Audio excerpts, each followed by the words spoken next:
ქვეყნის მასშტაბით სეზონური გრიპის საწინააღმდეგო ვაქცინაცია დაიწყო.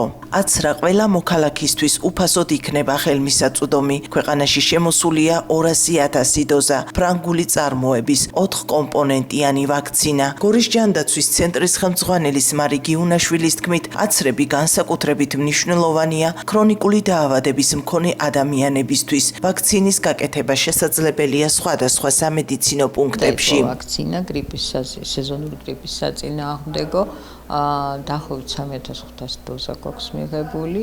პირველ რიგში პრიორიტეტად განისაზღვრა რისკ ჯგუფები, აცრას დაქვემდებარებული პროფესიული ჯგუფები და აგრეთვე სხვა პრიორიტეტული ჯგუფები, ეს არის ორსულები, ბავშვთა სახლისა და მოხუცებულთა თავშესაფრის ბენეფიციარები და მათი მომლელები, საქართველოს მოქალაქეები.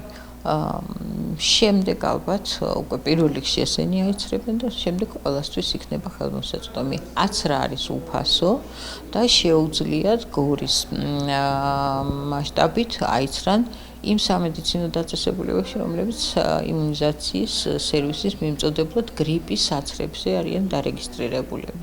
გორმედში, მედიკალ ცენტრში, სამხედრო ჰოსპიტალში და გორის საზოგადოებრივ ჯანდაცვაში. შაბათიდან უკვე ადგილზე სოფლებშიც ექნებათ შესაძლებლობა, რომ სოფლის ამბულატორიაში ჩაიტარონ აღნიშნული ვაქცინაცია. თვითონ ვაქცინაციის რომ გიხართ? ვაქცინა ეს არის Sanofi Pasteur-ის ფრანგული ვაქცინა 4 კომპონენტიანი, შედის ყველა ის შტამი, რომელიც ამჟამად ცირკულირებს სეზონზე. ვაქცინა დაცული არის პრეკვალიფიცირებულია ჯანდაცვის მსოფლიო ორგანიზაციის მიერ, ინახება 2-დან 8 გრადუს ტემპერატურაზე, ტემპერატურული რეჟიმი უწყვეტად კონტროლირებადი არის და ინახება ცივი ჯაჭვის პრინციპით მიეწოდება ადგილზე სოფლის ამბულატორია.